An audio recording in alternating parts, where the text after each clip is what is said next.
What's popping, everybody? It's a small crowd right now, but we'll get it popping and hopefully it'll grow. But yeah, what's up? Welcome to Fracture Society on Overthrow Media. A weekly live stream with me and my co-host Jelly. What's up? What's up, everybody? We're gonna have an interesting conversation with multiple topics. We got 5 topics, 5 segments this time. And so to break it down, to give a little housekeeping of what we're gonna be talking about today on Fracture Society. First, we're gonna talk about education system in America. And we'll have some clips for you this time. We haven't been doing those, but we're about to bring them in this time. And we're gonna talk about some of the TYT brought up. And we ain't really big fans over on this side of the house. So, hey, what it is. But then we're gonna talk about, what date it is, 9/11 in the history. We're gonna play a little snippet from little old Simpy George Bush over here, and we're going to talk about the rhetoric that he put out and other people put out around 9/11, how it affected the society, and what's happened since. We're going to talk about Burning Man. Oh yes, from the police ramming into protesters to it getting flooded. Yeah, all that fun stuff. And then we're going to talk about police because to give a shout out to FD, they just dropped a dope ass video that I also had me featured in. Yeah, guest starred. You know what I mean? And then we want to end with a little conversation about Hawaii because a lot of foul shit is happening out there right now. So real quick, Jelly, do you want to? Everybody knows me. It's Big Villainous. Your comrade revolutionary, dope ass, comrade revolutionary, dope ass MC in international sex. So let's go. But I'm not everybody knows who knows much about Jelly, and I know you can't know everything clearly by the mask, but you might be able to know a little bit. So, want to tell them about yourself real quick? I've been doing this shit for too goddamn long, like 20-something years now, but I wouldn't take it back. Just your local neighborhood malcontent, doing whatever I can do to get up to trouble and maybe change some shit. Bet. And that's actually how we met, right? We met up in the movement being, I guess you would say malcontents, you know what I mean? Or like the certain folks like the liberals like to say the outside agitators, despite we're let's go. Despite we're actually from the neighborhoods that we're outside of, supposedly. I don't know. Okay, but yeah. So do you want to give your viewpoints of TYT while I pull this video up real quick? Well, they're lib trash. Like their class position is just constantly being, whether they intend to or not, constantly on display. When they're complaining about houseless folks or things about, just all different stuff. Like the transphobic stuff is just like the tip of the iceberg with TYT. And it's ultimately because, well, they're wealthy libs. They live in LA. It's like, at least the parts of LA they live in are some of the wealthiest bubbles on the planet. Not every place in LA is like that, but the ones they live in, definitely. Yeah, they're definitely cush. And it comes out in their liberal politics. So ultimately they can go, oh, this makes me feel uncomfortable. This makes me feel like it's immoral or not right. But ultimately they can never take it to the core roots of those problems, primarily because, well, if they did, they would have to challenge the very foundations with which their wealth rests. And they're not willing to do that. And that's ultimately what generally holds a person in liberalism, because a lot of people become radicals from being liberals. They're a lib. They go to some event and they're like, I think it's like this. And other people are like, oh, no, that's not how the world works, and you get you get your little education through that. You go, oh, wow, I'm meeting other people. There's not just the one position you hear on TV and the media and all the discourse, but ultimately they've never wished to do that because they don't care enough about any of those issues enough to give up their mansion. And that's ultimately where TYT stands. And big facts, not just give up their mansion, but give up their comfort, right? Because a lot of, for example, Anna's anti-houseless and stuff is literally about being uncomfortable with seeing the oppression that's out there and feeling like, oh, we should they've advocated some really foul stuff specifically, like that is literally more the attack on the houseless than a attack on houselessness. which are very different because attacking the house is an attack on the people. Attacking houselessness is an attack on the circumstance, right? So if you attack a circumstance, what do? You get housing for people. But now they're talking about education, right? And if anybody knows about me, I'm not a big fan of our education system, whether you're talking about public or definitely not academia. I think there's a lot of weaknesses to it. I think it sits there to serve specifically the white supremacist power structure. But that being said, the spirit of your take matters, right? Yeah. And for real. Let's dive into what they got to say about it real quick. Like, let me remove my comment about it before it's too late. Whoo, God, just sitting up there. We already started and shit. But all right. So we'll go ahead and like play this real quick. Could adopt new, what they're referring to, equitable grading practices that would essentially instruct teachers to pass students who literally fail to turn in assignments and even cheat. I'm not kidding, this isn't made up, this is real. And it's based on a handout that teachers were given by the district in order to try out this new program.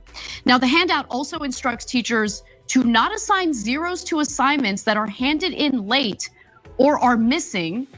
It also states that for students caught cheating, they are to face disciplinary action instead of having their grade be penalized. Now, I guess I'm old at this point because I come from the era of you cheat, you might even get expelled. You get kicked out of the class. Like, it's yes, you're old, Anna. I just had to say that. Very you plagiarize. That is a serious offense. But I guess it's biased to hurt someone's grade if they cheat. Okay. No, it's insane. But there's more detail. No, I know. We're gonna get into the detail in a second. But I guess these are leftists and they're pretending to be on our side or something. This is not what I want. This is madness. Okay, hey, don't give a zero for being late. It's gonna ruin the grade. It's an arguable point. Okay, fine, whatever. You're interfering too much with the teacher's prerogative. But don't give a zero for missing assignments. Well, what am I supposed to give? It's not here. Am I supposed to arbitrarily give it a 20, a 40, a 60, an 80 because it would be equitable?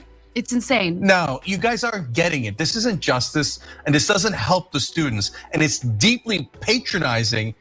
And I could even argue that it's racist. No, I'm gonna argue that it's racist because the assumption is that students of color, minority students, are just not capable of rising to the occasion. And so as a result, we're gonna lower the standards to be equitable. When in reality, what needs— First off, may I point out that nobody said anything about minority students. I'm just saying, put out, but them. I just want to point that out real quick. Yeah. Needs to be done is to cater the education and have high expectations of these students because believe me, they are more than capable. They are more than intelligent enough to rise to the occasion. They need to be inspired and they need help. It is not helpful to just allow them to cheat or fail to turn in assignments and pass them anyway. That is not helpful to them. And it is racist because again, it is making an assumption about certain students based on the color of their skin. And I think that's disgusting. But let me give you more. I wanna give you more details about what they're doing. Can you pause that one second? The handout also instructs teachers to not give less— Wait. Where did the color of the skin come in though? Like where did anybody say that besides them? That was my question. Well, actually, I could say it right now. This is talking about Oregon, which is like the whitest state in the country. Is this like affirmative action for white people or something? Because like, I'm sorry guys, like Oregon is like 89% white. Like, where did they come up with this shit? Like, what? Exactly. I don't want to visibilize black people there, but like, let's be real. Yeah. It's not catered to us. You know what I mean? It isn't. It isn't. Jesus Christ. Yeah, like I'm just attacking like the argument that they're saying that they're bringing like this is an attack against structural racism or something to try and deal with it, and I'm like, what? Like, I mean, it feels like they're just airing out their own like biases and racism, like low key. Like they're like, oh, this is so racist. Like, yo, you just sound racist. Who said anything about that? Well, let's just go for a second. Let's get this. We'll do the whole video, but we'll get like a few more minutes in real quick. Oh no. Than a 50% grade for any work that is incomplete, late, or does not meet expectations about what they're doing. The handout also instructs teachers to not give less than a 50% grade for any work that is incomplete, late, or does not meet expectations. Late work would not be penalized. Okay, I want to stop real quick and point this out. 50%, do you know what grade that is? Yeah. Yeah. It's an F, guys. That's failing. Yeah. So 50% grade just means it doesn't take down as much all the other work you've done. That's literally what it means. But you failed that. If you got 50%, you failed it. Okay. The new grading system, students would not be scored for participation and effort because administrators said these can be scored with bias. Oh, it's not biased to make assumptions about some of the students and their inability to rise to the occasion and actually produce incredible results? That's not biased? That's not biased. But it's allegedly biased to essentially avoid or to essentially give students higher marks or credit for things like participation and effort. Yeah, I just want to say one more thing about one of the specifics here. Late work not penalized. Then what incentive do they have to turn it in on time? Why don't you just destroy their, work ethic? Okay, Cenk. I know this causes a lot, but I just gotta say something. Cenk, simply not having backed up work is the motivation. That's what they're saying, because they still have to do the work, goofy.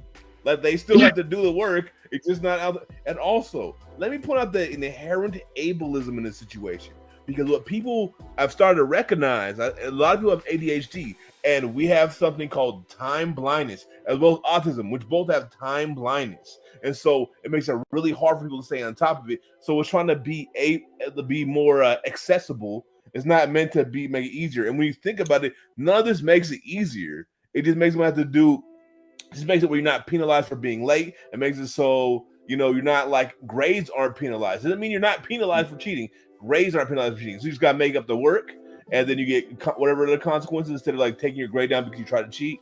You know what I mean? And so like these things aren't these huge shifts that they're trying to make it out to be, right? They're trying to make it out like this is a huge shift that brings the standard down, which is actually kind of ludicrous because that's not what anything said. And then also, I'm still caught up on the fact that they're so obsessed with the idea of people of color when people of color have not been mentioned by anybody but them. Yeah.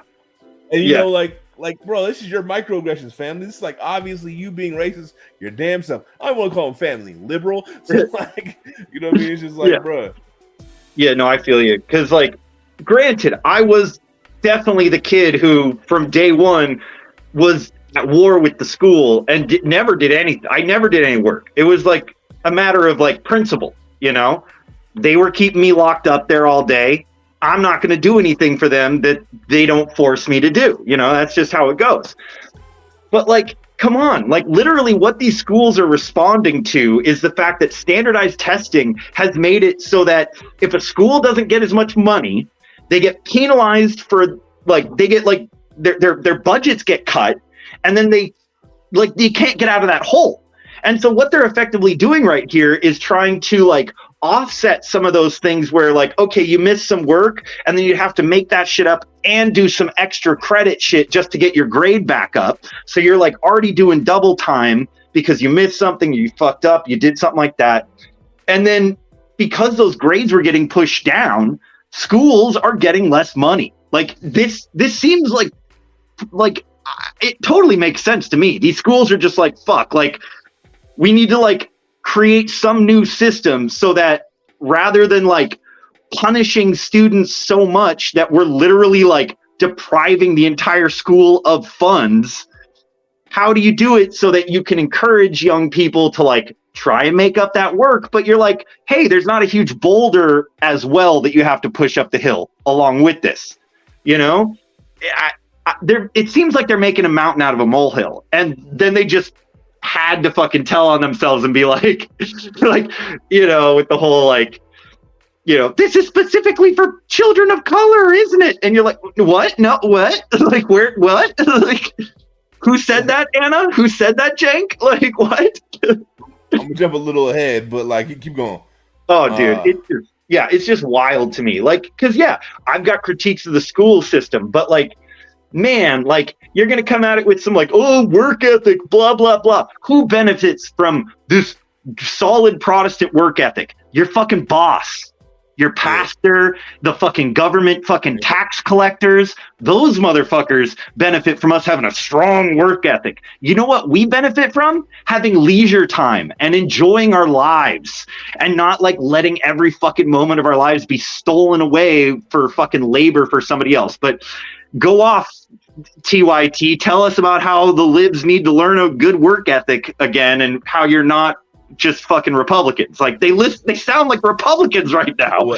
Wait till here's the solution supposedly they have. Wait till they say that, right? Wait till you hear the bootstrap ass BS they talking about, and then like, yo, don't tell me liberals aren't right wingers. Let's go. They manage people. You can't say, oh, we're gonna launch a product, or we're gonna launch this, or we're gonna launch that. Yeah, I did a great job 2 months later after you already launched it. Well, then you didn't do a great job. Right. So this is insanity. The cheating thing is so insulting.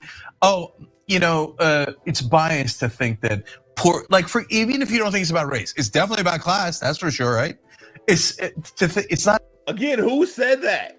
Equitable to expect poor people not to cheat. Oh no, my God, that's the most insulting thing I've ever heard in my life. Totally agree that it's insulting. So look, I want to juxtapose what Portland Public Schools are doing with a particular elementary school called Salem Avenue Elementary School in Washington County, Maryland. I really want to emphasize this point. They have a 100% poverty rate in this school. The school is outperforming all other schools in the state. Now, why? What are they doing? What are they doing differently, right? The teachers believe in the students and they're going the extra mile, right? Rather than lowering standards, they're actually raising the standards, but they're meeting the students where they are. What do I mean by that? So 1 week before the start of school, equipped with maps and class lists, teachers from Salem Avenue Elementary hit the streets for what's known as the Blitz. Molly Adams and Stacy Yost teach 3rd grade at Salem Avenue. Together, they have 30 students on their list. That's 30 homes to visit. They'll spend hours traveling Hagerstown, knocking on doors, introducing themselves, and meeting the students and their families. The school's principal, Thomas Garner, incredible guy, is the one who actually came up with this idea back in 2012. He came up with the Blitz idea. So the principal created the Blitz in 2012. He wanted teachers to see firsthand how their students live and the challenges they face. Because at Salem Avenue Elementary, every student faces challenges. According to federal data, 100% of the students live in poverty. In fact, this town, Hagerstown, is a blue-collar town of about 43,000 people, higher poverty rate than Baltimore City, okay, just to give you an idea. Many of the families who live there are dealing with addiction. The city sits at the intersection of Interstate 70 and 81, known as the heroin highway. So we're not talking about well-to-do families. We're talking about people who are really suffering here, but their students are outperforming. So Garner says the teachers who want to work at Salem Avenue have to understand where their students are coming from so they can tailor instruction to them to ensure that they succeed. Students are going to have bad days, just like everyone else. They may not have power on a day. They may not have great weather when they're walking a mile to school. These are things that they have to understand. I think visiting the students has made the teachers more humanistic. I think it's also really in some ways, weird ways, it helps them push your expectations higher. I'm a firm believer that you can't feel sorry for anyone. Feeling sorry for someone never has made them stronger. This is where I'm gonna go ahead and stop it, but what do you think of that take? Dude, okay. My first thought, no shit, the fucking kids are doing better on their test scores. Every single one of their teachers knows where they sleep at night. Like, that's a fucking threat, dude. Like, I'm sorry, man. If the teachers tried to come to my house, I'd be like, no. That's not how we play that shit. This is the demilitarized zone, okay? This is where I fucking eat shit. Fuck, get out of here. Like, god damn it, dude. Leave the kids alone. Let them be at home and just play with their games. Like, they're gonna read some books too. Give them that fucking time. You don't need to be like, granted, it's good when like some like teacher who's like new to the area or something maybe drives around and gets to know some people and is like, oh shit, like people are going through some shit here. Fucking fine, whatever. I don't care about that. But the way that TYT, the way they're playing it is like the solution. Come on, guys. Come on. Like, it's just silly. It's just silly. Because like you can't look at a tiny little fucking tiny little area, rural, dealing with rural poverty. Like, and I'm not saying rural poverty is not fucked up. Like, I live by a bunch of trailer parks and shit, holes in their fucking walls and shit. You know, like it's pretty rough at times, you know, like, but like, you can't tell me you're going to be able to like, oh, we should do this in any other place. Like, because those places are different.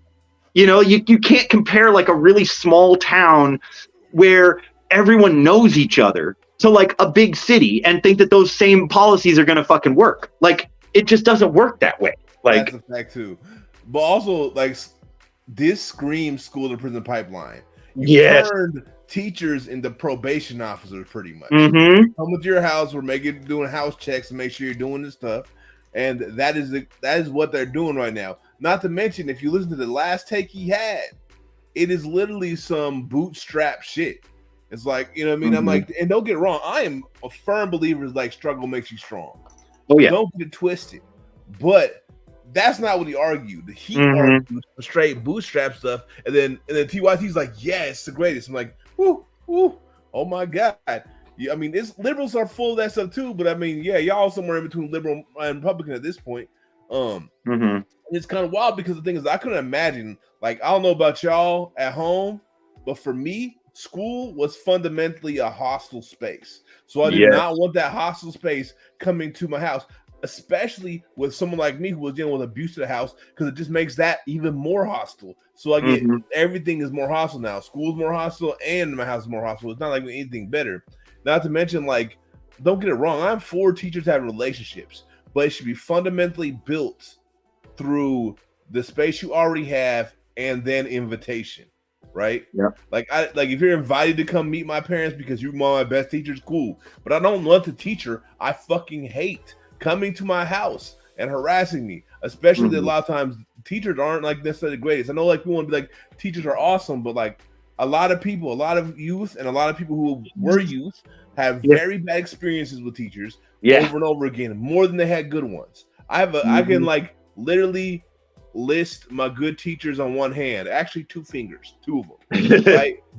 But I don't have the fingers and toes for my bad teachers. Now I moved a lot, so that's why I have so many teachers. But that being said, that also gives me a bigger sample size to be like, yo.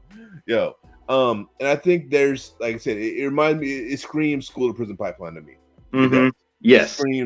Their solution screams that. Whereas the other one wasn't really like that much of a benefit to if you were a student. And it definitely wasn't going to harm students, you know what I mean? Yeah.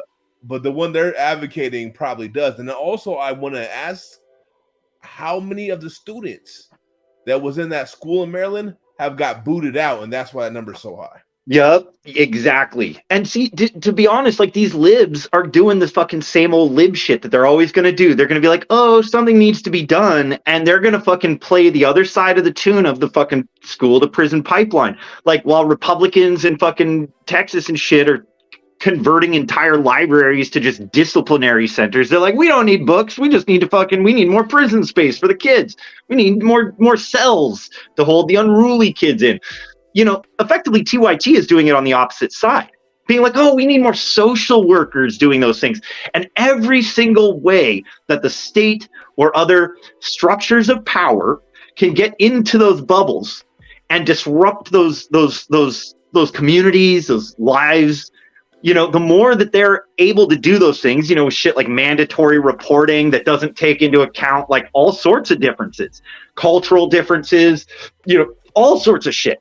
You know, these like do-gooder, like goody-goody, like, oh, I'm the person who's saving the day because I called the CSI police. Whoa, you know, like ultimately it's going to come into more kids are going to get institutionalized. They're going to get fucking put into the fucking system. They're going to end up in jail and shit.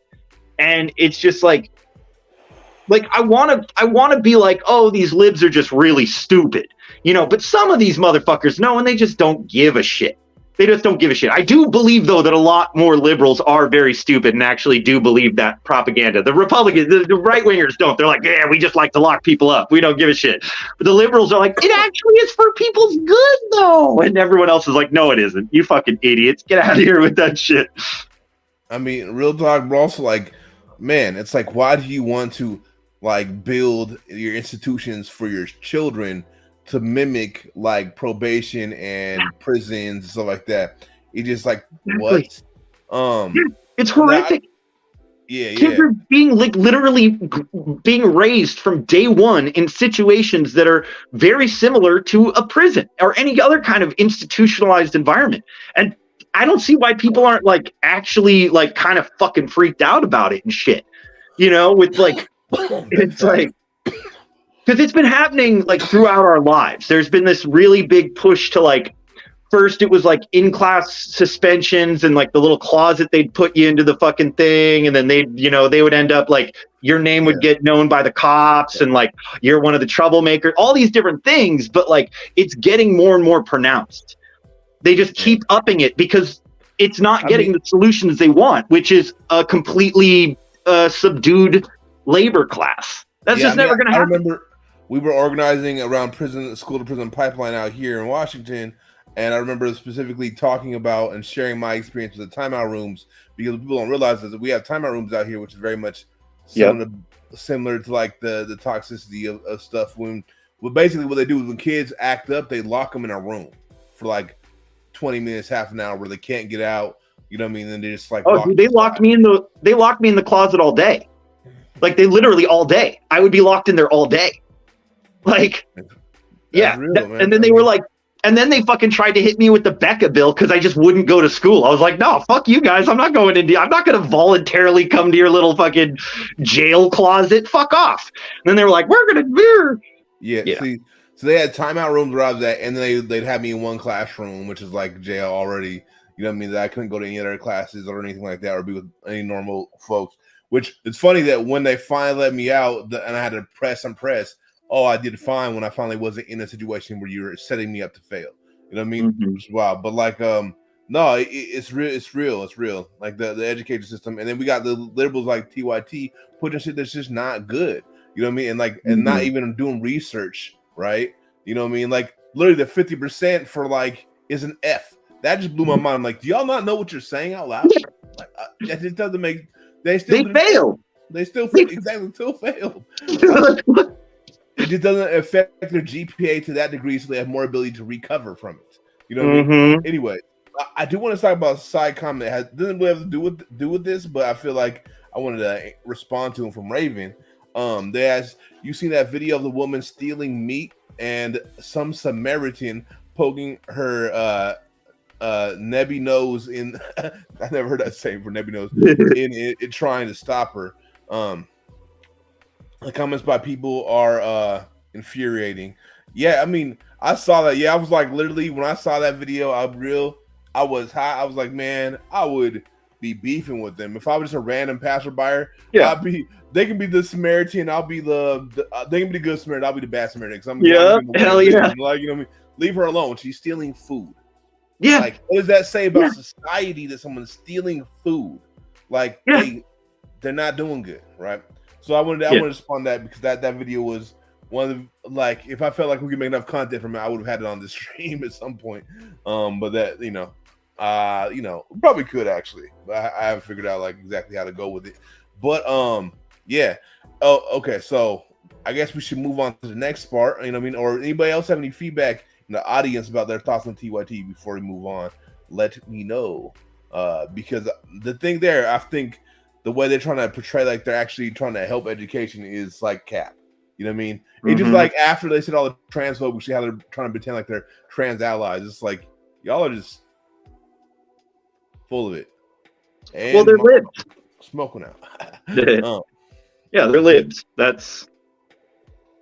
Yeah, I mean, but that's pretty bad for even libs. Like that's a bad take for even libs. Like I'm like, bruh. But the thing is, what I worry about with that is I worry about them influencing other libs to function in that same way. You see what I'm saying? To be honest, though, I think what they're doing right now is they're just trying desperately to like maintain their like let's just be real, like the libs that are like really big into TYT right now are probably like my mom's age and shit. You know, they're like in their mid 60s or whatever. They're libs. They're like, you know, my mom watches them occasionally because she's like, oh, look at the progressive news. And sometimes we debate with the TYT because even she's like more socialist leaning than they are. And, you know, but like, you know, a lot of like older libs. But like, if that's all your audience is, your audience is going to die. Like, you need to be able to like bring new people into an audience, something like that, to have like a long-term media project. You know, look at what's going on with Fox News right now. Like, they've been kind of having a hard time with numbers because of losing a few people, but like ultimately it's also because it's really hard for them to bring new viewers in, because it's just like babysitting for fucking boomers, you know, like that's all it is. It's like, you know, old Tucker Carlson babysits your fucking Meemaw and Peepaw all night long. Like that's, I don't know, like, you know, it's like, but TYT, it seems like they're going to be following you. What?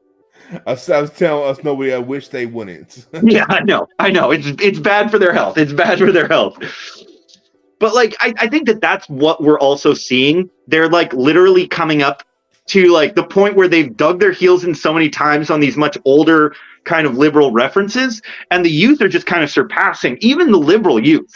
Are their arguments, like if you listen to liberal youth, none of those kids are going to be like, oh, we need like abortion exceptions.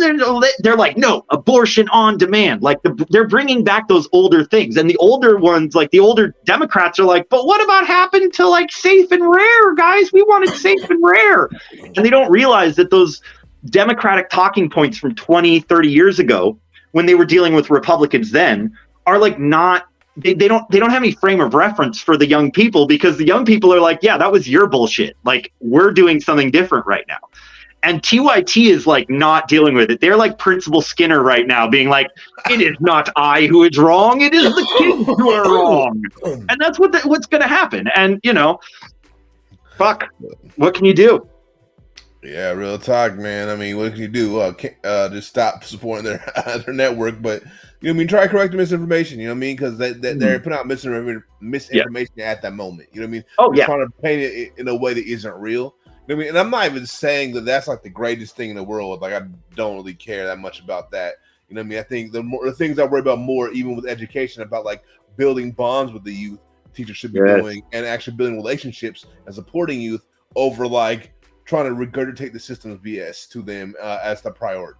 Now, should they learn? Yes, learn things for sure. But it shouldn't be just the priority of that. And I think that's how we move.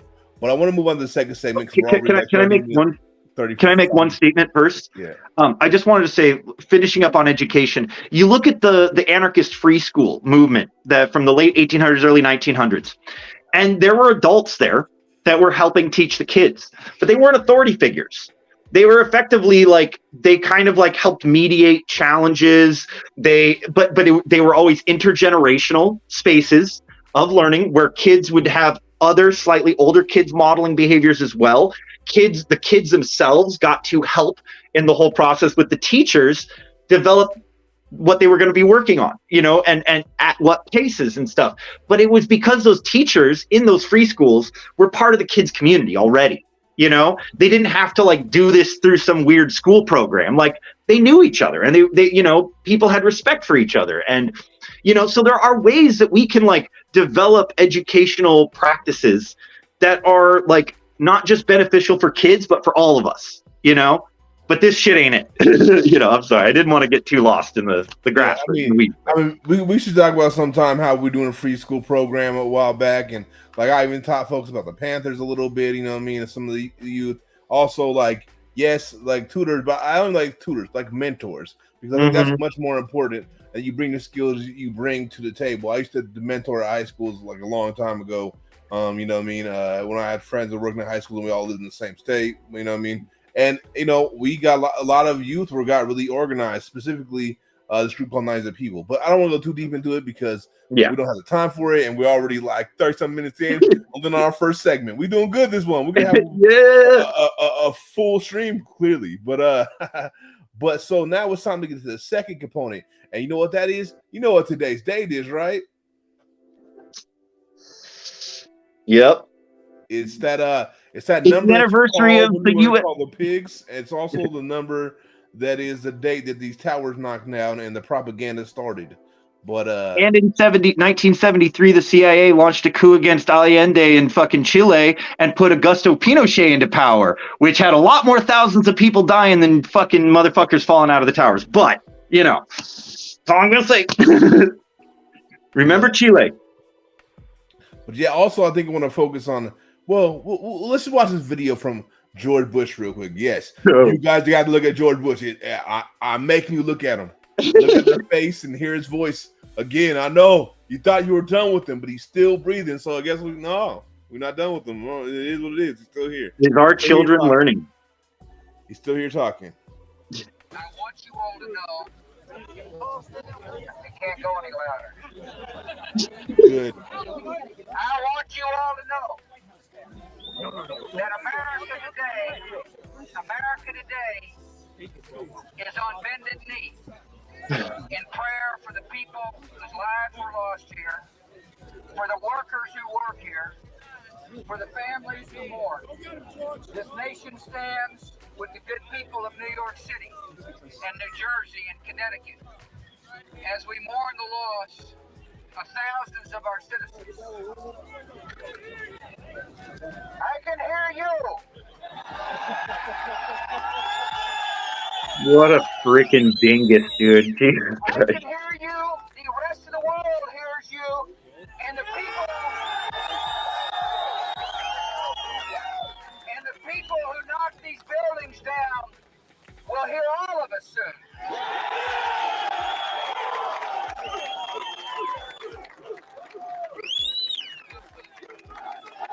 Dangerous words right there, bro. Yeah. Yeah.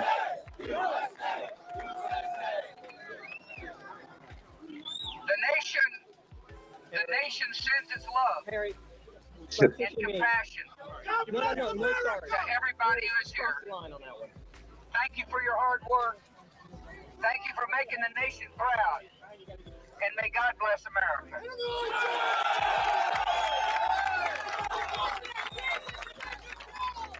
Boo. Anyways, okay, there's multiple layers to that video. Like I think we can break down a little bit. Also, I'm gonna point out something. Like a lot of people say, especially like to me and other black people, that when we say America's fascist, that we're being hyperbolic. But if you don't see all the traits of fascism in that moment, I don't know what to tell you. There's a lot of things in there. Because I was actually watching this video talking about fascism a little bit and talking about how like a lot of things that people quote is like there's no like national patriotism. Like what? Like are you fucking kidding me? Like what? That like it's like literally gaudy to be. It's like they worship the dollar and capitalism and the U.S. military as if it's God, right? But here's the thing, right? And we are moving at what 24? Wait, no, 20. Not that long. 22 years since 9/11, right? And we see a former president, seemingly calling for war. Like they're gonna hear us soon. What does that mean? Like, what does those words mean? Because that sounds like a threat. It is. Yeah. Definitely a threat. And like, who are the people? Because last time I checked, they're either dead or Guantanamo Bay. So who are these people you're talking about? Because you're not talking about the people who did anything. If they even did anything. I'm not going to go into the whole thing. I'm not convinced. I'll be real. I'll say all the time. I'm not convinced in that at all. You know what I mean? I'm not convinced in the story we're told. I do not. I'll be straight up. And people call it conspiracy theory or not, a lot of money was made off that. A lot of funny business happened behind the scenes, and whether they knew well in advance, and I would say well in advance, like a couple days, well in advance, it was going to like 9 months. Yeah, like 9 months at least. A long time in advance. Or if they had participated in making sure it happened themselves, whether that's through like them actually doing it not as likely, but also influencing people to make decisions, which is CIA blueprint, which his daddy was big CIA. So I question the validity of the story. That set aside, what we look at right now is we look at that shit happened specifically. 9/11 happened because of our foreign policy and what we did to those countries. And imperial blowback. Even if the official story is true, and I'm not convinced it is. I'm not convinced it is. I'll be real. I'm not convinced. It's definitely not reptilians or nothing weird like that. But this is the thing. This is the thing. Out of the hijackers, 16 out of the 19 were Saudis. The U.S. has never done anything against Saudi Arabia, and when the Canadian government, this was in like 2017, 2018, they threatened to allow Canadian citizens to sue the Saudi Arabian government. And Saudi Arabia put an ad in like the Toronto, one of the Toronto papers. I saw it on like one of the social medias. And it was literally it was a picture of the Toronto skyline with the Toronto, like the tower thing, and a plane flying towards it. And and the caption said, "Be careful what you wish for," some shit like that. Dude, the Saudi Arabian government literally threatened like fucking the Canadian government. It was hilarious. I was like, is no one paying attention to this shit, dude? Like, this is wild. Like, what the fuck? So like, do I believe the official story? No. But do I think that like W had his hands in it? That's not how empires fucking handle it. They just bomb everybody else and then they get wind. They're like, ooh, somebody's going to attack us. That's going to do good for our numbers. Let it happen. Let it happen. I mean, it's more like opening the doors. Like, yeah, let them in. exactly. Let them do their thing. Mm-hmm. You know what I mean? We're going to make this happen and make that happen. I think that's more likely. Yep. Even possibly at most planning the idea, right? At most planning the idea. Use planes. Yeah. I completely believe that the CIA could have planned that idea just because. Oh yeah. Like, and also a long history of like Grant pointed out. Let's not forget about how the U.S. aided religious extremists in Afghanistan against the USSR in the 80s. Also, the Saudis played a role in that. Everybody remember the wise words of Rambo 3. In the very end of Rambo 3, there's Rambo 3, the very end of it. Watch it right before the credits play. There's this big thing that says, "We support the brave men of the Mujahideen." It was like pro Mujahideen. Like they were like put up a thing. They were like, "We proudly support the Mujahideen in their fight against the evil communists." Fucking Rambo 3, my man. Oh, dude, it was so bad, dude. Yeah, 100%. And like when we see this, we also got to think about the implications of the rhetoric that has been pushed through the government and the Bushes particularly, but the government as a whole, and like what it's amounted to. We're talking about surveillance systems that would have never happened if it was 9/11.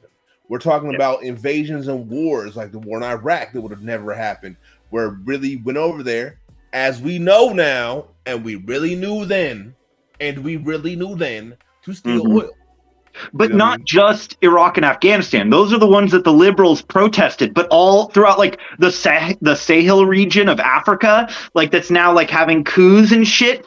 All that shit was a bunch of U.S. military and drone bases to like fight against groups like Boko Haram and fucking and Daesh and shit, or ISIL. You know, like this is like it's not just like Iraq and Afghanistan. It's like CIA black sites in Eastern Europe and fucking all over the fucking world, you know?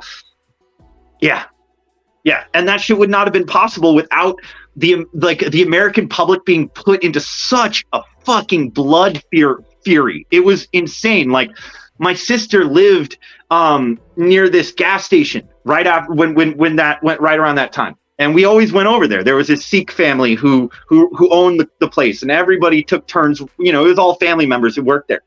And right after, like, I don't know, it was a couple of weeks or something. A young daughter, one of the young women who was in the family, some white guys went in and were like, fucking Muslims, blah, blah, blah. Like, they're not going to listen to her. Be like, what are you talking about? And they proceeded to brutally beat her and sexually assault her. Like like that shit was happening. Hate crimes spiked as just fucking bloodthirsty motherfuckers just were using it as every excuse to take it out on everybody else there around them, you know?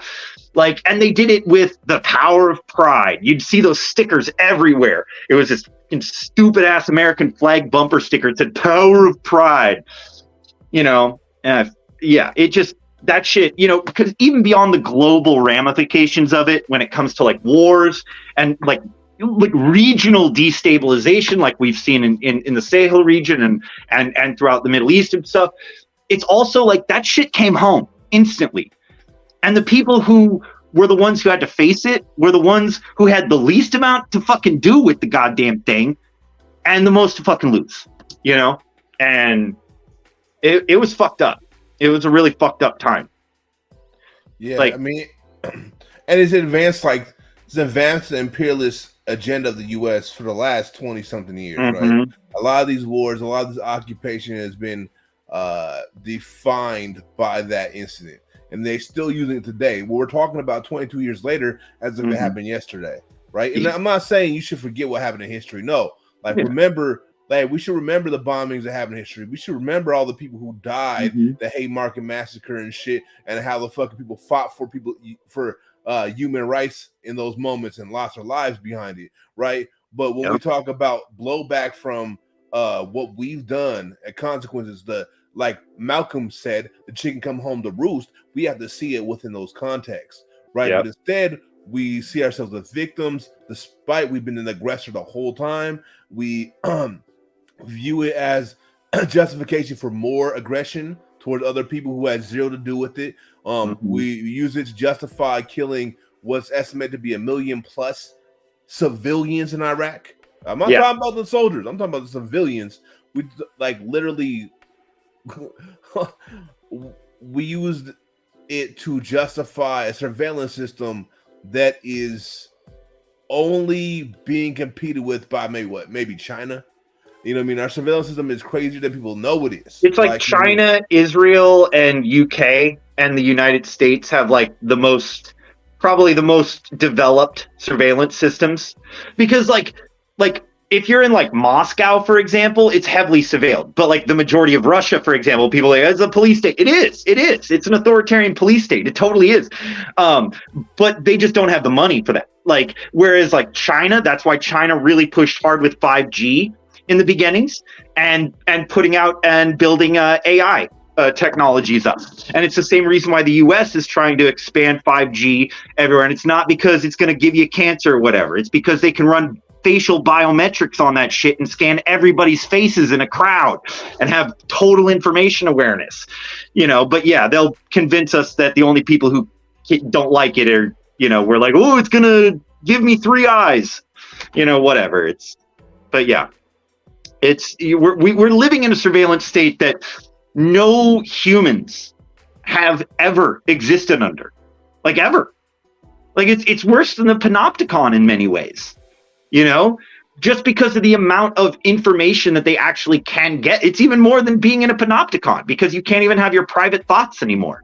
You know, you accidentally say one word while you're in a room next to a phone or next to a computer, and then boom, oh, look, we've got all these ads for you. Hey, not like we're listening to you, but we thought you might like this, you know. Like it's ubiquitous. And you know, it's like the panopticon was a prison. It was developed as a prison.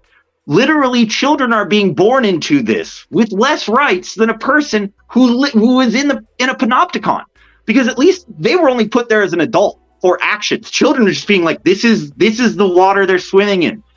This is the air that they are breathing, you know?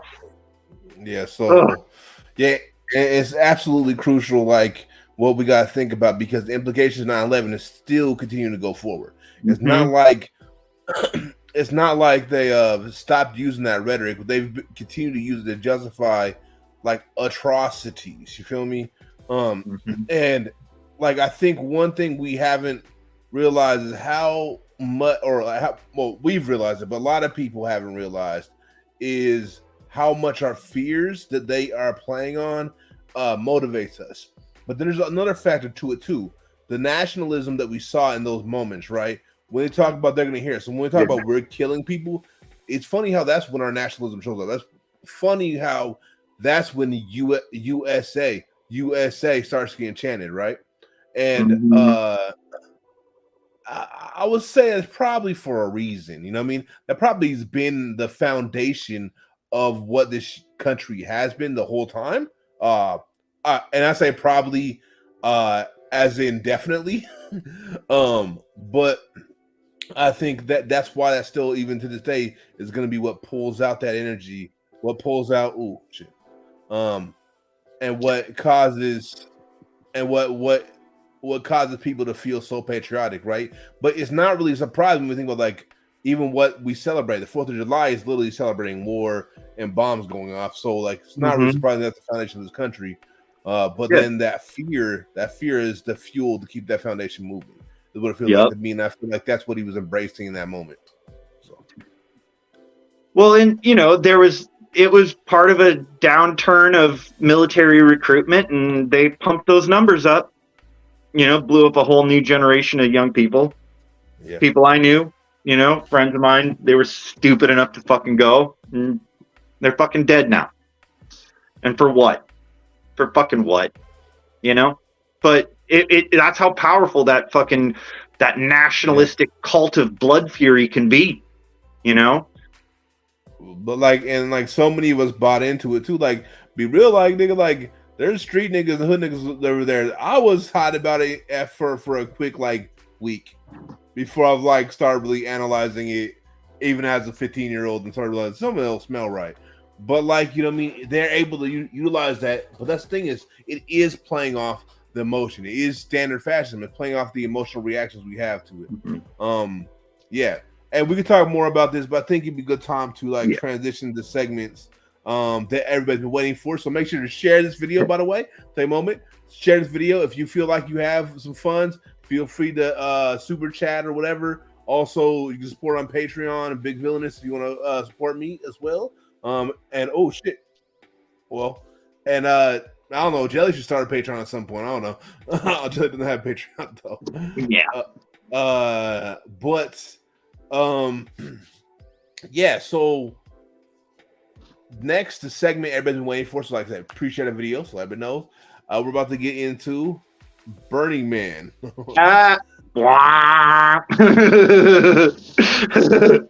Yeah. So I don't know if y'all knew about what happened at the start of Burning Man. So we hear about all the water and all the floods and stuff like that that's been happening. Which we will take a moment to laugh at in a little bit.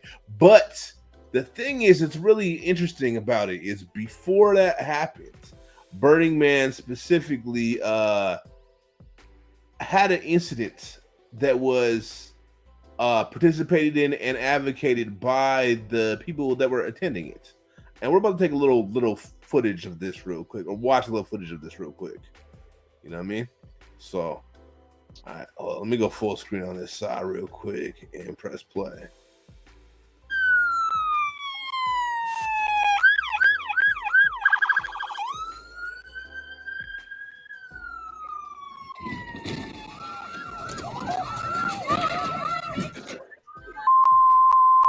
Did anyone get that? Yeah.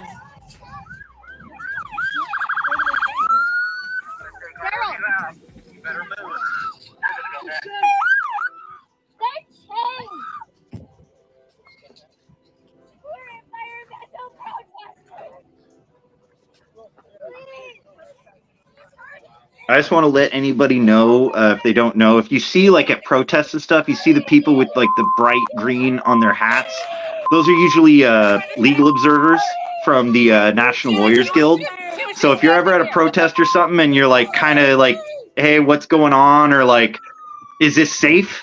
You can always find those people generally, and they'll like give you the little number for jail support or whatever if you get clapped up or anything like that. And they're generally pretty good folks. So. Yeah. So that was the beginning of Burning Man. And what my understanding is, actually specifically through you, Jelly, so I'm gonna put it on you because I've not done my research on it. But I know definitely the Burning Man folks really pushed for the police to be there, but supposedly, allegedly, they also tried to run them over themselves. And the thing is, like, I saw like a lot of women of color, look like indigenous folks as well involved in that, and so the context of that also adds a little bit of like, a lot of frustration. Now, I don't really expect a lot from Burning Man people, right? But yeah, they like to spit this game about caring about the environment and caring about people, and they would love to be the people who would, hang out with indigenous people at least at their ceremonies. That's the people who go to Burning Man, and so I think one of the things that speaks to like the white supremacist nature of it, but also like the complete hypocrisy that was happening in those moments, right? So I don't know. What's your thoughts, real quick? I just started talking, but go. I want to hear what you got to think. Yeah, like I read. Saw. Yeah, I read reports that it was people stuck in the line. Apparently, one person tried to move the thing with their camper or their truck. But that didn't work. Then people called the fucking pigs, and the pigs were the ones that cleared the blockade.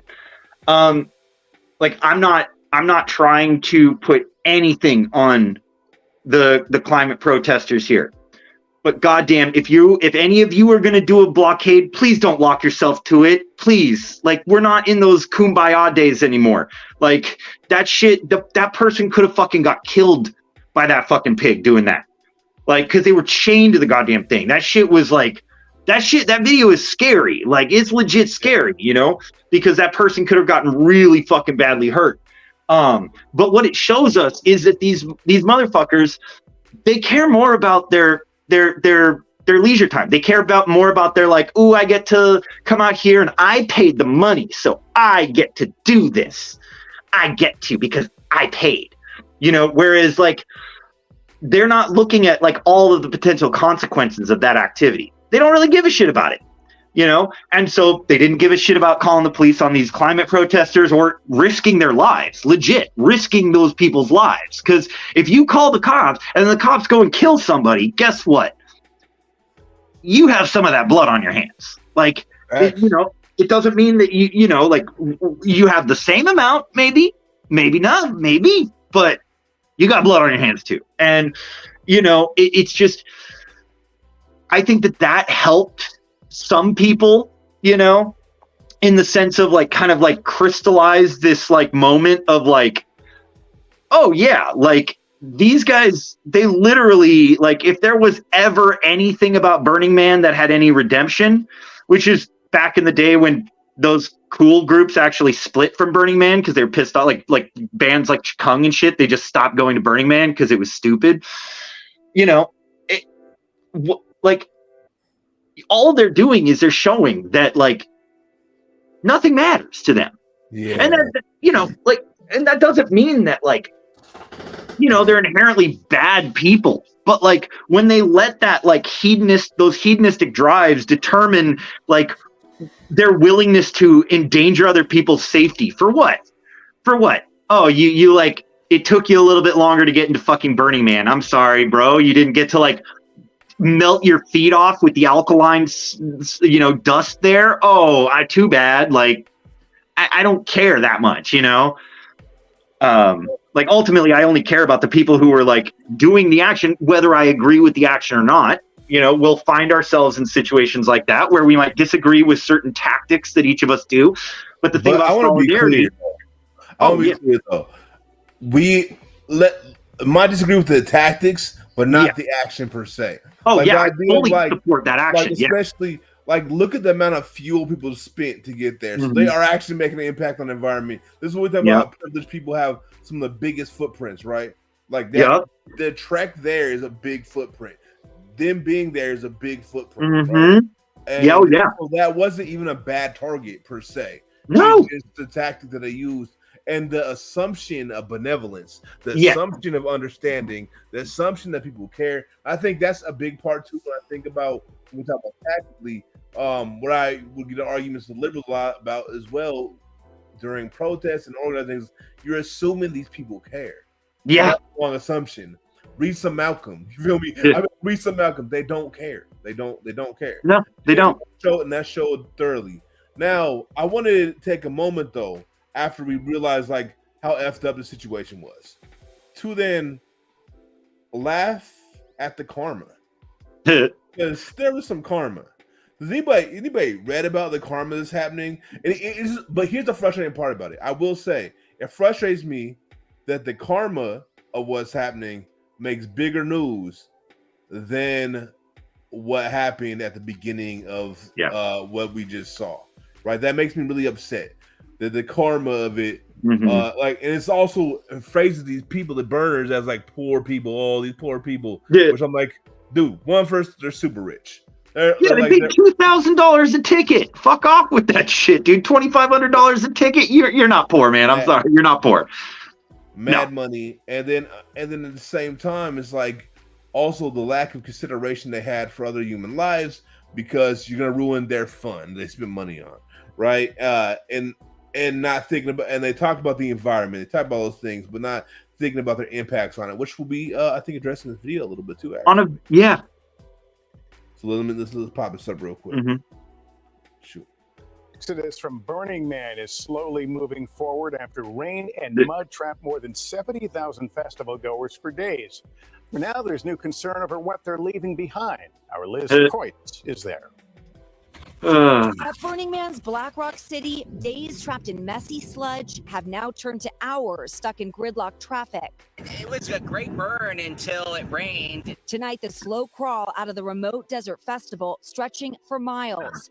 Tens of thousands still trying to get out. This is where festival goers finally reach a paved road, but getting here is a lesson in patience. For some, the 6-mile trip out taking as long as 9 hours. And now questions are mounting over the chaotic mess left behind. The Pershing County Sheriff slamming the conduct of festival goers, telling the San Francisco Chronicle some abandoned their property and vehicles, leaving trash across several miles as they scrambled to escape the storm. There have been people that have left things. I think a lot of people had a very fear-based reaction. Organizers have not responded to NBC's request for comment about the aftermath. But veteran festival goers like Terry Galt, who's staying behind to clean up, are frustrated. We know that people abandon their camps, so it's not surprising to hear that there was trash left behind. What's your message to people who leave things behind? Well, one of the 10 principles is leave no trace. So for those people who left trash behind, those aren't real burners. They probably shouldn't be out here anyway. Comes as authorities continue to investigate the death of a man at the height of the storm. Authorities say there's no indication it was weather related, but that conditions may have slowed their response. While most today are going out by car, some finding ways to avoid the congestion. With the bike was just 30 minutes. Tonight, with half the festival still inside, the famous Burning Man is gone, but a massive cleanup effort still lies ahead. Liz Kreutz, NBC News, Black Rock Desert. All right. Fucking bastards. So the interesting thing is, I enjoyed seeing the mud mess. What proves the environmentalist point is the rest of what we just saw, right? Not only do these folks have to make a big imprint by just going, not only is this now, mind you, all done on stolen native land, right? Without any of the resources or money or funds going to those indigenous people. Let's keep that all in mind. You feel me? With all those factors, we see karma come into play, and we see all the points proven by the environmental activists, even though I don't think that was exactly the only points they were trying to prove by any means. I think they were talking about the fossil fuels. I think they're talking about the ways impacting the environment and us going forward. But then we see that it is very much really burners that give little to no shits about the environment. Because if it wasn't, why are you like, the fact of the matter is, if he really gave a shit, let's be real, the dude who was speaking, he'd be speaking on what happened at the beginning with the environmental activists, indigenous folks, be like, yo, this is like literally what they were talking about. But he didn't speak on that because it's about him and his party, and he wants his party area to be clean and not the environment to be looking after for people to be caretakers to the planet. You know what I mean?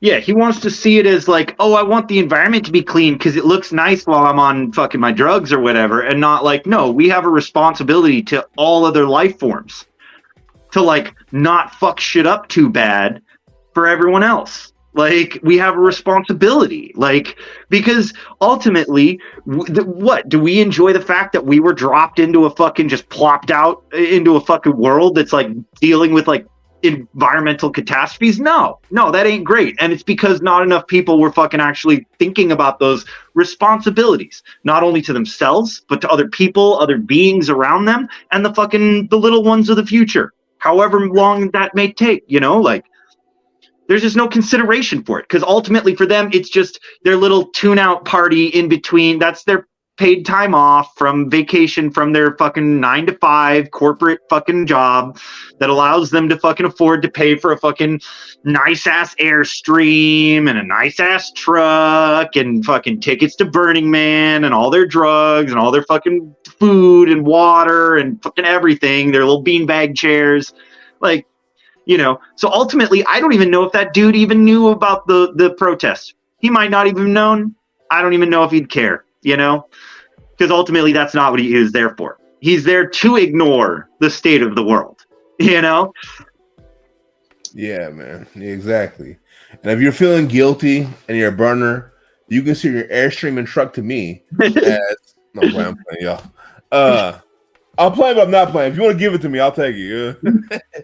But like, we're not sitting here trying to like police people's personal actions or what they want to do for their fucking vacation. I like don't care as long as you're not fucking up like amazingly beautiful like high desert fucking ecosystems. Like, beware of your effect on the world, you know? Like, I do care, given the fact of what their principle they said they're supposed to be, and how not only do they not put work towards preserving the environment as a whole, but like also they're openly antagonistic and violent toward people who were trying to make them think about those things. Yeah. So so it's funny that in Burning Man the rain came down to like give them a little bit of karma, and I was like, ooh. And then they all thought they got Ebola. Fucking losers. Fucking L plus ratio plus Ebola. I'm sorry, that scene was so funny. But the way they're depicted in most media, not this one, but most media is as victims of something, was ludicrous, especially given their prior behavior. You know what I mean? Yeah. They're not victims. They chose to be there. Like, you know, that would be like me being like, oh man, I'm a victim of this grizzly because I went to Yellowstone and I walked up to the grizzly and I tried to like take a picture with the grizzly and I'm a victim of the grizzly. No, you're not a victim. You are an asshole who went into somebody else's house and they told you to fuck off, you know? Like, that grizzly told you to fuck off. Like, I just don't get this. Like, oh, they're victims. No, they're not. Like, that, you made the choice to go out there. Hey, in the wise words of Hunter S. Thompson, they fucking love Hunter S. Thompson so much. You buy the ticket, you take the ride. Okay? I don't want to hear these motherfuckers. I bought the ticket, but I didn't in fact like the ride. Pity me. No, that's not how it goes. You know? Fuck. Yeah, facts. Okay. I think we'll go to this next segment real quick. We're going to have 5 segments today, so we're going to try to get through them all real quick. Like, we got 2 more to go. The next one will be about the police. Like, you know what I mean? So, I don't know if y'all saw, but FTC and Fire dropped a video that I was blessed to be featured in, talking about police, the history of police and the reality of them, as well as the relation to prison and so on and so forth. I felt like it'd be a good topic for us to touch on, and I might be able to elaborate on. But I wanted to, while I'm looking for a video for the next segment real quick, I want to let Jelly take it off real fast.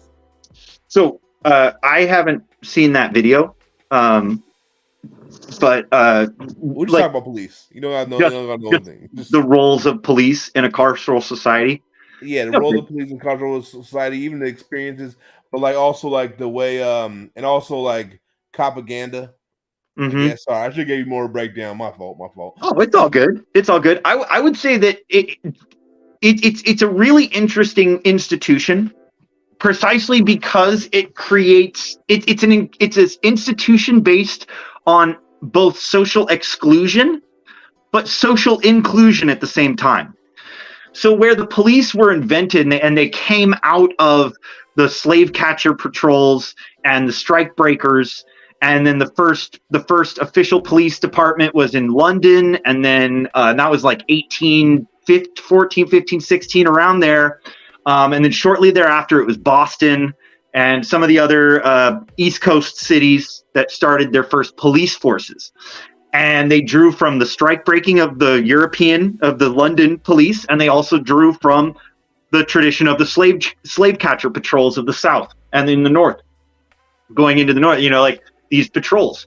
But the thing is, even though they were used as a social form of exclusion to exclude certain populations from the polis, from the people, the public, it also served as an insidious form of social inclusion, because there were a bunch of groups that were considered by the Anglo society of that time, 1800s, the U.S., very heavily Anglo at that time still. They were viewed as low whites at best. We're talking the Irish, we're talking Italians, we're talking Polish people. How do you think they became white? Because enough of them joined the police forces and beat up on and murdered other people, murdered black folks, murdered native folks, murdered poor people in the streets, reinforced the systems of property. Because ultimately, the Supreme Court even ruled in 2004, police do not have a constitutional duty to protect you. They only serve to uphold the laws and protect property. That's it. They don't have to help you. That's like all those parents in Uvalde, because of that massacre, when all those fucking cowardly ass pieces of shit just hung out outside. That was fully legal. They didn't have to go in there. And it's because they don't serve us. They serve the fucking owners of this shit. But that force is used, and it has been used very successfully to assimilate different groups into whiteness, or at least into like a multi-ethnic coalition for white supremacy. And so when we look at the history of this institution, we it's easy to think, oh, police have always existed. No, police have only existed since like 1820. That's it. Before there were other groupings. I'm not saying that there was no form of enforcement of rule or anything like that. But the specific ways that police operate as a military unit in a community that views the entire community, as a potential insurgent threat. And so the entire community has to be policed in order to maintain that counterinsurgency program. And when we don't view them as that function, that counterinsurgency function, it's really hard to understand why they do certain things sometimes. But when you remember that this is literally a means of counterinsurgency, and part of that is to include some of those people into whiteness, because a lot of those motherfuckers became goddamn cowards and were like, I'm Irish, but they call me white now, so, or I'm Italian, or I'm Polish, so might as well just get what we can. And they were fucking cowards. Like you brought up Uvalde, but also it's like being which is one example. And we had all the police in Uvalde talking about how that's not real police work, but then they got selective memory, right? Because like FD had brought up in the video, which is very true, which I think I actually hipped FD to that. I might be wrong, so FD, if you've seen this, don't be mad at me if I'm wrong. But when I dropped the gun control debunk video, I talked about the Shanny versus Winnebago and Gonzalez versus, I forget what the city was, but where they literally allowed children to die. They wouldn't intervene, and they said, well, it's not the police's job to protect literal children. So when we think about the function of like the serve and protect, like I think throwing FD's shout out again to FD's video, but serve and protect, that's never what they were really for. And even like one thing that I actually learned from that video, because we talked about Dragnet and how Dragnet changed the perception of the police through propaganda. I didn't even know that. Like I didn't know whether the perception was ever bad, but it makes sense though, because there is a lot of stuff about like people not liking police. Because we go back to the Tammany Hall days and stuff, police literally were just gangs hired by specific political parties and giving badges and uniforms, right? and that's essentially what they were born from on the north, and on the south they were slave catchers. And then you see the gangs turn into Pinkertons, and the slave catchers become a Southern police, and then they merge together to be Pinkertons and police. Then we get the present day police force, which is not really what like that's. After didn't go into that part of it, but that's exactly what like happened with the police forces, and right, and it's fundamental to what we deal with today.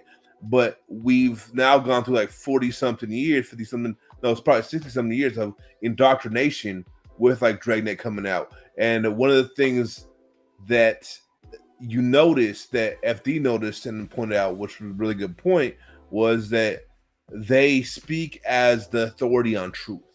Like even Dragnet thought, well, this is the real stories of the name change. They invented the names and dates have been changed thing, right? So it's like, oh shit. And so they're able to tell whatever story they want to tell after especially approval by police. If Dragnet was approved by police, a lot of these pro-police, the military is the same thing, but pro-police rhetoric videos or movies and shows are actually approved by the police forces as like a form of propaganda to us, right? I think that's shifted a lot of how we've seen the police versus how they really are. That's why people get kind of dissidents if you don't normally deal with police, right? Like if you normally deal with police, you know they're shitbags. Like there's no question. We're like, bro, we already know. No matter where you are, no matter what country or whatever, police are the violent force that is used to maintain the legitimized force of that society. Who gets to use force, who doesn't, and to reinforce the property arrangements of that society. That's all they serve. You know, no matter where you are, whatever country, I don't care what it is, the police are the police are the police. You know, whoever's rich in that society, the police are working for them. That's all I'm saying. You know? Yeah, facts. And these cats are like literally also, you got to think about the little dogs of the empire, right? You know what I mean? It's not, you know, we call them pigs, but like they're literally the same as their dogs. And that's why it's also noticed that if you kill a dog, you get murder of a police officer. You can get a needle for that. You know what I mean? Why is that? Why do they value a dog? They never value any other dog that life that high, right? Why do they value those dogs that high? Because it's not about the person behind the badge, it's about the badge. So a dog is just as much an officer as a regular one because they're an enforcement agent, right? They're an enforcement agent. They're not here to save us or protect us. They're not a protective force. They're a aggressive, antagonistic force, fundamentally. And the thing is, like, when we think about it, it's also here to uphold the slave system that exists now. One thing I would push back with FD, much love though, is I push back on it would be like the idea that it isn't directly from child slavery, because when we see prison evolve, it evolves from chattel slavery. If you follow the history of the prison's evolution and police evolution, they come directly out of chattel slavery into what we have now. Now, the thing they brought up is how like most people in prison are white. Very true. But what I would make the argument is the only reason indentured servants didn't become slaves in the same way chattel slaves became slaves was fundamentally only because of necessity, right? Yeah. So they never intended to just have black folks as slaves. This is what they could pull off. And so the thing is, yes, they're racist, or yes, they're white supremacists, but they're white supremacists because it serves capital. You see what I'm saying? We're white supremacists because it could get free labor on their plantations. You see what I'm saying? And I think when we realize that, we can understand why there's so many white people in prison. That being said, it still clearly skews towards black folks, because even though there's more white folks in prison than black folks, the percentage of black folks in prison is much, much higher than the percentage of white folks per capita, right? Yes, there's more white folks in prison, but per capita is disproportionate because there's more white people. There are more white people, but like the disproportionate part of it, where black folks are incarcerated, black men specifically are incarcerated at higher rates, is to uphold those racial structures and so we can keep the stratus the same way. But that doesn't mean it didn't come from chattel slavery. It means they just trying to get back to the way they really wanted slavery in the first place, which is the poor are enslaved. You know what I mean? And they But were they'll all think that's- happening at the same time. I was just going to say that all that was happening at the same time. Like like certain countries were outlawing chattel slavery, others were trying to maintain it. You know, but everywhere you saw there was like labor upheavals because of it. There were social problems because what happens afterwards. Like, you know, like the US came up with the fucking, you know, convict leasing and just put them in prison for anything, make up a whole bunch of new crimes, you know, but I don't think you can divorce it from chattel slavery, because ultimately the powers that be came up with policing as an idea because they were terrified of the uncontrollable masses, ultimately. And at that time, you cannot divorce that from chattel slavery, because ultimately when they were talking specifically of slave rebellions, yes, like they were looking at Haiti being like, how do we prevent that from happening? You know, like we can't divorce those things. Like, you know, the reason their fears about public safety, the rich and the landed, the gentry, all those motherfuckers, you know, the reason they were afraid is because of the threat of a slave revolt, you know. And so like, it's just really hard for me to see it not directly linked, you know? Like, maybe it wasn't like, oh, we're going to go from boop to boop, you know, and like both of you guys put your signatures on it. It's not like that in history, but, you know, there are definite connections. Another thing we got to think about, right? And I know it's not going to be like what narrative people want to hear, but it's just the truth. Before the Bacon Rebellion, African slaves were treated better than indentured servants from Europe. And the reason was not because they valued us more, they didn't think us we were animals, but because we were worth more. Yep. We were more expensive. It was cheaper to have an indentured servant than it was to have chattel slavery. And then after Bacon's Rebellion, they realized they had to divide those two, because when the Irish and all the other European working class could get over their fucking bigotries, they then could orchestrate rebellions against the plantation holders. So they had to make, okay, how do we then stratify among race? They invented whiteness. Yes, they invented white people. It was made up. And by inventing whiteness, they gave them a marginal amount of privilege over black folks. So then they could not have the upset indigent servants who feel like, oh, how come the black people get treated better? Well, they're more expensive. So now they become the enforcers instead, enforcers of that slave system. And then they start mass importing black folks to at whole other levels at that point, clearly, because, you know, they don't want to give up slavery. So, you know, I mean, I think we can't divide these things, but we also got to see everything, including slavery, within the context it existed. And I think one of the things that we tend to do a lot of times is make stuff two-dimensional, romanticize it, good and bad ways. And romanticize doesn't mean make it look all beautiful. It just means, you know, making a fictitious story about how it functioned. And I think we got to see truly what that is. And that connects to what police is, it connects to what prisons are and why they look the way they look. But it's still going to target us more because it still has a whole that stratus, because that stratus is what keeps society together and keeps us from rebelling. Because if they remove the stratus where they put the privileged white folks, right, for example, and where white folks got the same amount of time, for example, as we get for the same crimes and stuff like that, and sort of show that there's not really actually gains to being white, then there increases the likelihood that there's going to be unified resistance. Status quo. And so they must maintain it. And that's what the police are there for, is to maintain it. That's why they still harass and arrest more black folks per capita, right? Because they need to keep that stratus and what's the word that they like to use? Keep people in their place. Yeah. So I'm all talking hella slow right now. I'm like, but yeah. And so, I mean, I think the video that FD did was fucking amazing. I'm not gonna fucking lie. It was a dope ass video. And I was glad to be a part of it. I think the discussion could go much further, you know what I mean? And hopefully it will, and I could be hopefully be a part of it. But you know, we're always gonna push a discussion a little bit further, you know what I mean, as much as possible without violating TOS. Because some of that stuff would definitely violate TOS. Hint, hint. But anyways, I want to then speak on a few things. Move on to the next segment, our last segment, talking about Hawaii, talking about what's happening in Hawaii, talking about the fires, talking about the land grabs, talking about these billionaires, saying that we should donate money when they have enough to donate money to the people, and they're really just trying to make a buck. But let's watch this little video real quick. Let me pull it up real fast. Oh shit. This is not the one I was trying to find.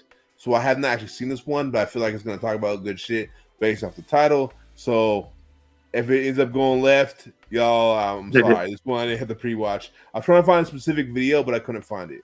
It was literally a lady talking about what they're doing in Hawaii and certain things that came up, like the lack of sirens, the turning off of water. A lot of really sussy shit happened around the fire. So let's share, and we'll see what this is talking about, because this is not the video I was talking about. It's not the lady I was talking about. I don't know if they have it on YouTube, the lady I was talking about, because I saw on TikTok where she was talking to like a crowd of people.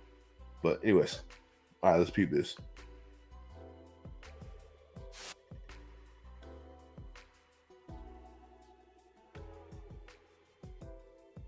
Oh shit, I fucked it up. Hold on one second. All right, here we go. Get it right, ready? Boom. All right, let's peep this. Let's go. I like literally started it. All right, here we go.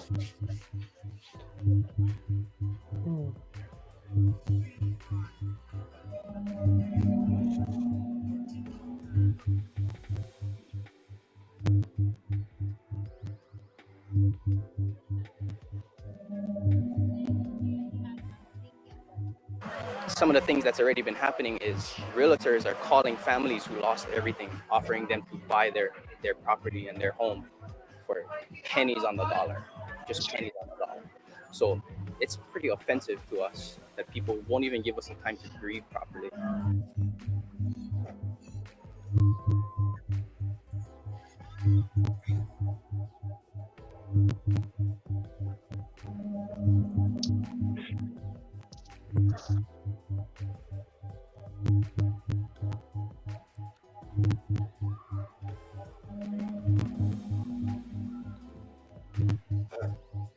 First necessity we have, of course, was water. Our water system was shut down at the time, so we gathered up bunches of water, juices, sodas. We have fresh fruit from all over the island here, papayas, bananas, fresh breadfruit. This is a big staple for us Hawaiians.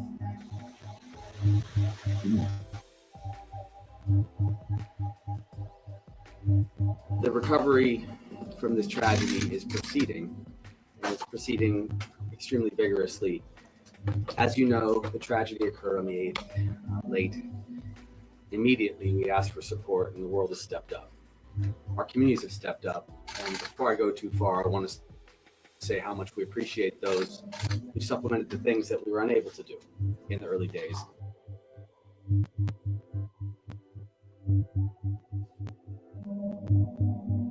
So this is obviously like a little while ago. This wasn't like fresh, but so since this has came out, there's been some other developments, right? So not only have they been pressuring people into giving up the land, but we've found out that there were sirens weren't going off. There was water that was turned off, so people couldn't fight the fires in certain areas specifically. So it's looking very sussy right now, especially with like we have all these businesses coming in trying to buy up the property, basically steal indigenous lands, like is what they're doing. Now I'm not gonna say any arson, but also there's a lot of talk about conspiracy theories, right? And while I don't think a satellite shot fire into the Hawaii, I am not beyond the idea that some realtor somewhere or realtors lit some fires along with that as well. I'm not. Look at the Bronx in the 70s. They were lighting the entire place on fire to get all the fucking poor people out that had rent control and shit. Look at what happened during Katrina.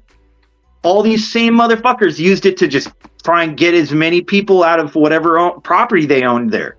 You know, like for me, I don't think it was necessarily a realtor setting the fire or some shit. But what they've been doing is they've been pushing Lahaina, which is the traditional seat of the Kingdom of Hawaii. Like that was effectively the capital city of the Kingdom of Hawaii. And that's why it still to this day is like a lot more like the Native Hawaiians. You have a larger population of Native Hawaiians living there and stuff, because that's like the traditional town. Like developers have been trying to get that shit forever. They've been fucking up the environment all around there because, hey, it's just Native Hawaiians who have to look at it. It's none of us, you know, that kind of shit. It's been a sacrificial zone. And so ultimately they never did any repairs on those fucking power lines or anything. There are still exposed power lines on poles in Hawaii. You just go around and they're not even wrapped. They're not even wrapped fucking power lines. Like, to be honest, like they don't need to light the fire because they've set it up with such negligence that I mean, here's the thing though. The fact of that they happened to turn the water off, that fact they happened to turn the alarms off, those are sus, bro. Oh yeah, no, extremely definitely suspect for some internal collusion, and at very minimum making sure people didn't know about the fire, but also it insinuates it may have started the fire, because that almost seemed a little bit planned, you know what I mean? And now we won't really know. We won't really know because unless someone whistle blows one way or another. But the thing is, it seems sussy, right? Because especially with the water turning off, the alarms thing could be like whatever, but the water turning off seems premeditated. To be honest, the way I see it, like that's like like they were having high winds and shit and storms. Like if you were running a system really on the cheap, like it would be really easy to like not set up like alternative generators and shit like that. Things like backups.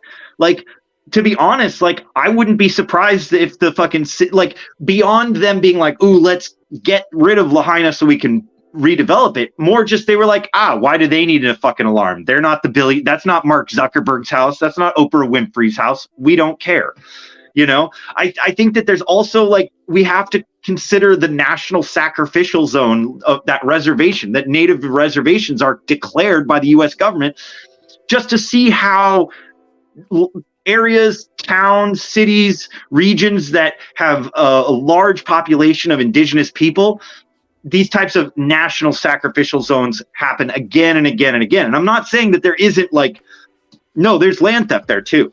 I'm just saying that like some of it also has to do with just sheer neglect, because they don't give the state of Hawaii probably didn't give a shit about any of the things around Lahaina, like when it came to like, you know, power lines being safe and shit. They probably just didn't care, you know. And now they're like, oh, crocodile tears, oh, I'm so sad. No, they're not. Because they're fucking, them and their developer buddies are trying to fucking buy out fucking old grandmas who are trying to hold the fucking land down for the people. You know? Oh yeah, these billionaires like Oprah and I can't remember who the other cat was. I think I don't know if it was Will Smith or somebody else. I can't remember who it was. I was reading something about it, so I didn't even see their videos. Because like once I heard that they were doing that, I was like, nope, fuck these motherfuckers. I can't. Fuck these motherfuckers. They could literally single-handedly make sure everybody was good. Yeah. Like, and they're like, oh, y'all should donate. Like, no. You should give your money, your ill-gotten gains, to help somebody. How about that? Yeah. Instead of asking people who don't have it to give. Right? Yeah, literally a billionaire gave 10 million. Don't get it wrong. Don't get it wrong. We as people on stolen indigenous land, if we have it, should give something to support folks there, in my opinion. But I don't think we should give it to these big ass nonprofits. I think we should give it to actual people. Because you can't trust none of these fucking corrupt ass nonprofits for anything. Yeah, it's just a bunch of fucking libs. They're just a bunch of liberals. Poverty pimps. You know what I mean? Yeah. And the thing is, like, what's happening right now is like atrocious, right? As far as the way the country is moving, folks should, like, really, if the government was about the people, which we know it's not. Right, you'd freeze any sales, make it impossible, and then you would infuse money into that community to rebuild first and foremost. And after they rebuild, if they want to sell a property, they can sell it. Yeah, but you know they won't. They won't want to do that then because their home's back. right? Mhm. And so that's fundamental, but also it's at least a little very skeezy, but I still argue that it seems too such or too many coincidences to not assume malice. I think it's irrational, in my opinion, to assume a lack of malice from people and just incompetence, because it feels like there's a lot of intention there, and maybe just a storm of things. But you know, like I said, you mentioned the Bronx and also, like, let's be real, Seattle, a lot of shit's been burning down. Right? So yeah. So I'm not arguing against that. So I wouldn't be very surprised. Like I said, I wouldn't be surprised at all. Oh, I wouldn't be either. That they just lit some shit on fire, and you know that's what they did. Like literally, they were doing that with the Amazon too. Mm-hmm. Corporations were doing that with the Amazon, lighting Amazon on fire when that shit was burning down, and that's literally crucial to global environments. Like that is absolutely crucial, and we're facing detriments because of that fire right now to this day, and will continue to for probably hundreds of years. From the one in the Amazon, and people were lighting it on fire, and maybe it started off, or also why I wouldn't be surprised if it started off as like a little fire, and then people intentionally lit more. You know what I mean? All those things seem very possible to me. So yeah. I just wanted to say I was being more of a devil's advocate there, because like I do tend to think that it's easier for the rich and powerful people to do kind of the shock doctrine rather than like actually get their hands dirty. I do think Naomi Klein is onto something with like how she described like New Orleans. It's like those real estate developers didn't knock down the levees. They just knew that they were so bad that eventually, you know, and that is malice. And what I'm trying to say is that's also malice. That neglect is through malice, not just not caring, but like that's actual like malice. It's just the malice that comes from somebody who doesn't want to get their hands dirty. Oh, but I should say we also got to remember they also before blew up the levees. Yeah, like literally blew them up. We can't prove that happened this Katrina, but we can happen the first time when Katrina flooded, when all the provinces flooded, they literally blew them up. And so, I mean, I just think we got to keep that in mind, because people will assume just a malice by intent. That's what and it's true. But yeah. Anyways, stand with Hawaii, stand in solidarity. It's 100% important. Support those communities there. I think especially, go ahead. I know, but especially the fucking local Native Hawaiians, because like it's like 20% of fucking Hawaii, not even, is like Native Hawaiians at this point. All the fucking Islander folks are being pushed off the island. And so Lahaina is one of those spots that's like still pretty solid, because it was like the seat of the traditional like organization, the traditional way of life, you know, the Kingdom of Hawaii. And if you can do those types of things, and you can find ways that isn't just some, you know, nonprofit that's like local to those areas, better than big nonprofit. But if you can find some like GoFundMe's for some folks being like, yo, here's our little things, we got evidence, we're living here, please help. Please do anything you can help. Also reach out to folks who live there to figure out what's a good place to go to. If you don't know nobody, go check out Silver Spook. Go check out Silver Spook, and they'd be a good person to look into.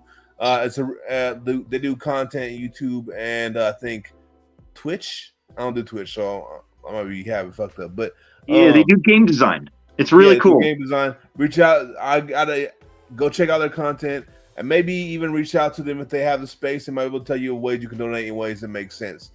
Because they're not going to tell you how to go to donate to colonial projects that are going on right now, because there's a bunch of them. And you don't know who to trust, but reach out, or if you know people directly there, then reach out to people you know there and like look to them, especially indigenous folks. And like now it's been a crisis in Hawaii for a whole time.